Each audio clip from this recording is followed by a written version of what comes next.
बिस्मिल्लाहिर्रहमानिर्रहीम। अस्सलाम वालेकुम। कब क्या हुआ में आज हम आपको बताएंगे कि पाकिस्तान की कौमी असम्बली में वज़ीर-ए-आज़म एतमाद का वोट कैसे हासिल करता है और ये कि तहरीक एतमाद और तहरीक अदम एतमाद में क्या फ़र्क है, अब तक किन किन के ख़िलाफ़ तहरीक अदम एतमाद आ चुकी है और वज़ीर-ए-आज़म इमरान खान से पहले किसने ऐवान ज़रीन से एतमाद का वोट लिया था।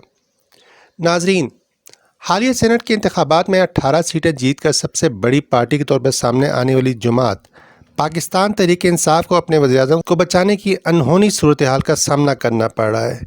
ये तो सोचा जा रहा था कि PDM का यूसुफ रज़ा गिलानी की जीत के बाद अगला बड़ा कदम तहरीक अदम एतमाद होगी, लेकिन पिछले 9 माह की PDM की सियासत ने खुद वज़ीर-ए-आज़म इमरान खान को एतमाद के वोट के लिए लाख खड़ा किया। 29 साल बाद वज़ीर-ए-आज़म इमरान खान आइन की दफ़ा 91 की शिक 7 के तहत एतमाद का वोट ले रहे हैं। अगर वज़ीर-ए-आज़म कामयाब होते हैं तो फिर 6 माह तक कोई तहरीक अदम एतमाद नहीं आ सकती। और आपको ये भी बताते चलें कि इन्हीं 6 माह के अंदर कौमी असम्बली में बजट भी पेश होना है, जो एक बहुत अहम दस्तावेज़ है। वज़ीर-ए-आज़म का ये फ़ैसला एक गैर मुतवक्का फ़ैसला था और बिलावल भुट्टो जो अपनी मर्ज़ी की अगली फील्ड पंजाब में सेट करने का सोच रहे थे, अब उन्हें कौमी असम्बली में ही बड़ी फील्ड पर खेलना पड़ेगा।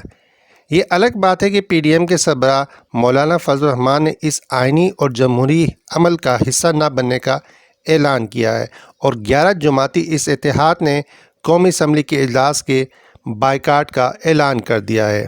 कप्तान आखिर कप्तान है और अभी गेंदें इसके हाथ में हैं। अगर विकेट उड़ गई तो PDM ज़मी बोस हो जाएगी और अगर कैच पकड़ा गया तो शायद कई सालों के लिए तब्दीली ज़मी बोस हो जाए।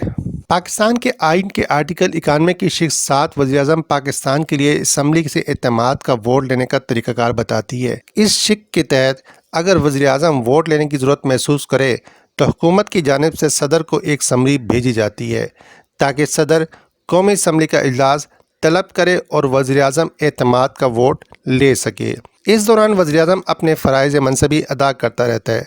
अगर सदर पाकिस्तान को इस बात का यकीन हो जाए कि वज़ीर-ए-आज़म को वाक़ईतन अरकान कौमी असम्बली का एतमाद हासिल नहीं रहा तो वो आर्टिकल 91 की शिक 7 के तहत कौमी असम्बली का इजलास बुलाने का पाबंद है ताकि वज़ीर-ए-आज़म अपने लिए एतमाद का वोट हासिल कर सके। नेशनल असम्बली के 2007 के वज़ा करदा rules of conduct and procedure for the business के मुताबिक ऐवान की कार्रवाई शुरू होने पर स्पीकर कौमी असम्बली 5 मिनट तक ऐवान में घंटियाँ बजाते हैं ताकि अरकान की हाज़िरी यकीनी बनाई जा सके।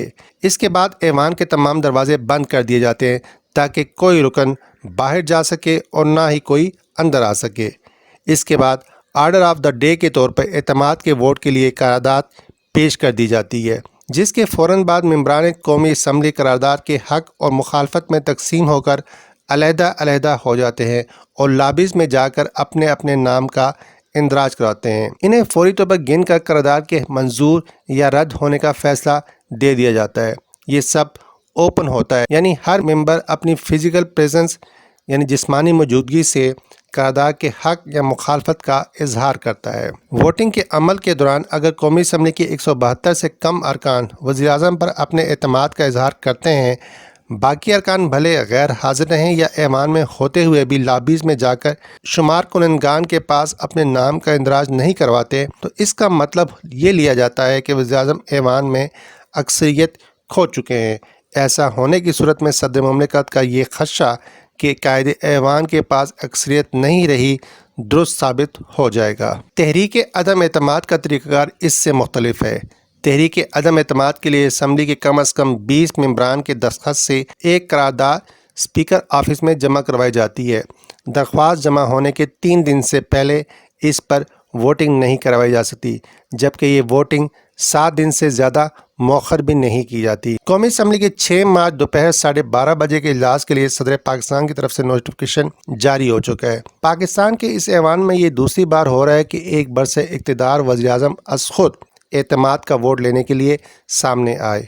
इससे पहले नवाज शरीफ ने सुप्रीम कोर्ट से हुकूमत की बहाली के बाद 27 मई 1993 को ऐवान से रुजू किया और उन्हें 200 के ऐवान से 123 वोट मिले थे।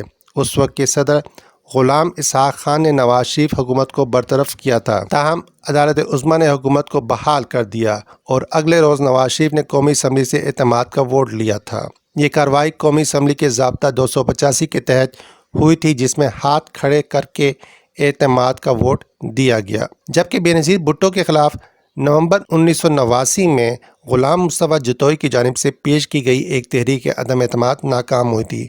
شوکت عزیز کے خلاف بھی ایسی ہی ایک تحریک میں مخالفین کو شکست کا سامنا کرنا پڑا تھا۔ اس میں کوئی شک نہیں کہ قومی اسمبلی کا یہ اجلاس آج بہت سے لوگوں کے لیے بھاری ہوگا، لیکن ہماری دعا ہے کہ یہ پاکستان کے لیے بھاری نہ ہو۔ اگر آپ کو ہماری یہ ویڈیو پسند آئی ہو تو اسے لائک اور شیئر کریں، جبکہ چینل کو سبسکرائب اور بیل آئیکن کو کلک کرنا ہرگز نہ بھولیں، کیونکہ آپ کی یہ معمولی سی کاوش ہماری حوصلہ افزائی کے لیے بہت ہے۔ آپ کا بہت بہت شکریہ۔